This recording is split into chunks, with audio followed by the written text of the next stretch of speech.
Centroavante argentino que já foi especulado em vários clubes brasileiros está de saída, livre no mercado, depois de não renovar seu contrato com o São Lourenço. Será que ele caberia no seu time? Últimas de mercado, bastidores e finanças. Fala aí pessoal, sou Jorge Nicola, bem-vindos a mais um vídeo do canal, sempre bom ter vocês por aqui. Sem perder tempo, pedir para deixar like, se inscrever no canal e ativar as notificações. Hora de informação exclusiva, o centroavante argentino Andrés Vomberger, que já foi especulado em vários clubes brasileiros, acaba de deixar o São Lourenço.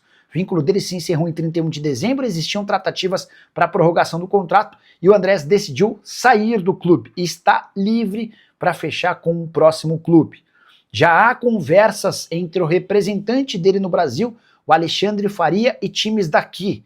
Posso assegurar que o Internacional, o Mirassol e o Vitória estão entre os interessados, embora outros possam recorrer a esse atleta. Centroavante de 1,87 m de altura, bom finalizador, é o típico camisa 9. Na temporada passada pelo São Lourenço, 29 jogos, 9 gols e 1 assistência. Uma curiosidade sobre esse atleta, ele se naturalizou esloveno, apesar de ter nascido na Argentina, e chegou a disputar partidas oficiais pela seleção do país europeu. Só para completar sobre o Vomberger, antes de chegar ao São Lourenço, jogou por equipes dos Emirados Árabes do México, além da Eslovênia. Pochettino ou Scarpa no São Paulo? Boa noite, Nicola. Claudiano, sobre o Scarpa, ele foi consultado, o Atlético até topa vender, mas o Atlético não quer nem emprestar de graça, como o São Paulo queria, nem trocar. O Atlético quer 4 milhões de euros. São Paulo considerou a pedida muito alta. Scarpa, chance zero? Pergunta pro Rui. Vou até mandar mais uma pro Rui. Só tô esperando o Rui responder aqui a respeito de André e Rian. Para você que tá chegando agora, o executivo de futebol do São Paulo já me contou que o Caleri já tem condição de jogo, tá? Então, na estreia do São Paulo no Campeonato Paulista, se for a opção do técnico Hernan Crespo, o Caleri já fica à disposição. O Rian Francisco e o André Silva ainda estão em fase final de recuperação de cirurgias no joelho. Já sabe quando teremos o trio de centroavantes disponíveis no São Paulo? Já em janeiro? Essa pergunta é bem boa, Leonardo. Durante as lives de dezembro, alguém me perguntou se era verdade que o André Silva precisaria passar por uma nova cirurgia, tá?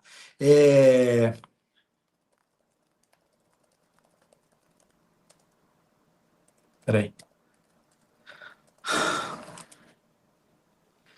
E aí, só para. Eu tô falando com vocês e estou mandando mensagem para o Rui. Boa noite. Tudo em ordem por aí?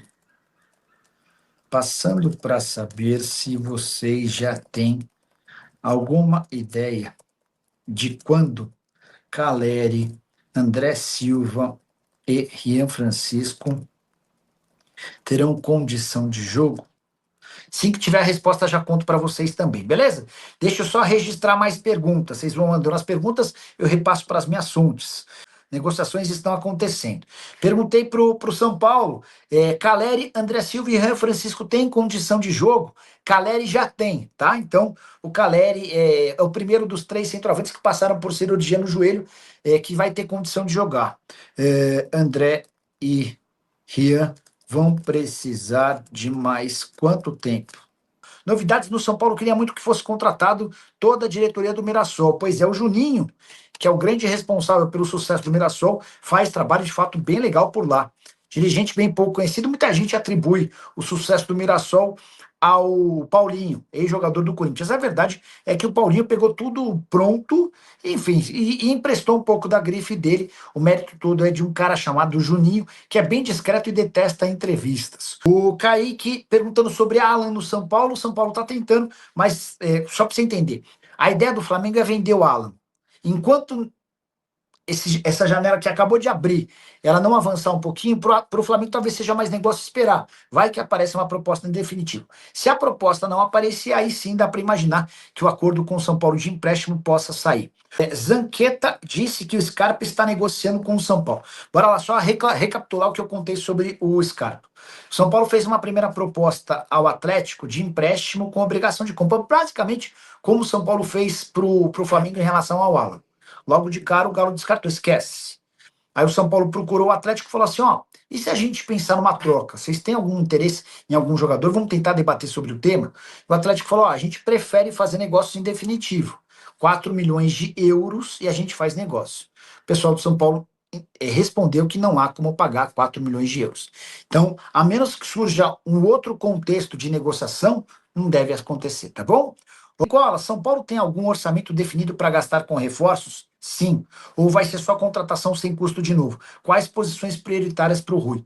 Leonardo, o São Paulo não pode gastar. Essa é a verdade, tá? O São Paulo, eventualmente, num movimento ou outro, poderia fazer algum tipo de investimento, mas não é a realidade do São Paulo hoje. A ideia é que todos os reforços cheguem de graça. As prioridades do São Paulo eram encontrar um zagueiro, um volante e um camisa 10. São Paulo contratou o Danielzinho e nesse momento em que contratou o Danielzinho, entendeu que precisava urgentemente de um lateral direito. Foi até uma coincidência da saída do Mailton emprestado para o Fortaleza. Então, São Paulo passou a precisar de um lateral direito, de um zagueiro e de um camisa 10. O lateral direito está contratado, é o Lucas Ramon. Resta saber se o São Paulo vai conseguir a antecipação da chegada dele. O contrato do Lucas Ramon com o Mirassol termina em 4 de abril. E o São Paulo, para antecipar a chegada do Lucas Ramon, ofereceu ao Mirassol os empréstimos do Luan e também do Tolói. Até me surpreendi com o nome do Tolói. E aí, mais do que antecipar a chegada do Lucas Ramon, era aliviar a folha com 2 atletas que não fazem parte dos planos. São Paulo pagaria até 100% dos salários do Luan, 450 mil reais por mês, e 100% dos salários do Luan e 50% dos salários do Tolói. Tolói ganha 600 mil por mês, São Paulo estava disposto a pagar 300. O pessoal do Mirassol não concordou e estava pedindo 2 milhões de reais. São Paulo ofereceu 1 milhão de reais. Deixa eu até ver se tem alguma novidade sobre o tema. Numa dessas, a coisa deu uma avançada. Boa noite. Tudo bem por aí? Alguma novidade sobre o Lucas Ramon? Vamos tentar aqui, tá bom? E o São Paulo decidiu esconder uma das suas joias da base na Copa São Paulo de Juniores. Eu me refiro a Gustavo Zabarelli, atacante de só 16 anos de idade. O Porto e o Barcelona haviam decidido mandar scouts para acompanhá-lo durante a primeira fase da Copa São Paulo de Juniores. O Benfica e o Ajax também monitoram os passos desse jogador já há algum tempo. O tricolor cuida com carinho desse atleta. Recentemente estendeu seu vínculo até 2028, multa rescisória de 60 milhões de euros. Jogador representado pelo Bertolucci em parceria com Leca de Camargo.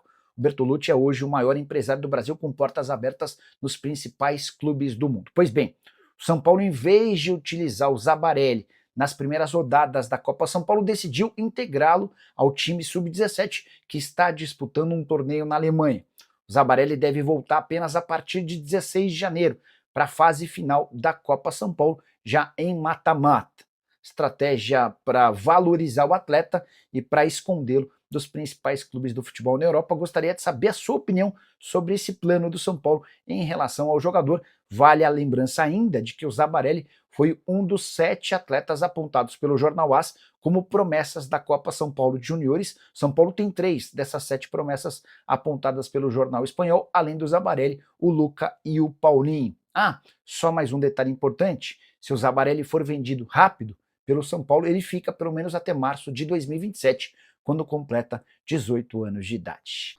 Gustavo Scarpa no São Paulo. Antes de gravar esse vídeo, consultei uma pessoa do departamento de futebol do Tricolor, que tratou a possibilidade como praticamente zero, embora o São Paulo tenha feito 2 investidas para tentar fechar com o jogador que parece fora dos planos de Jorge Sampaoli no Clube Atlético Mineiro.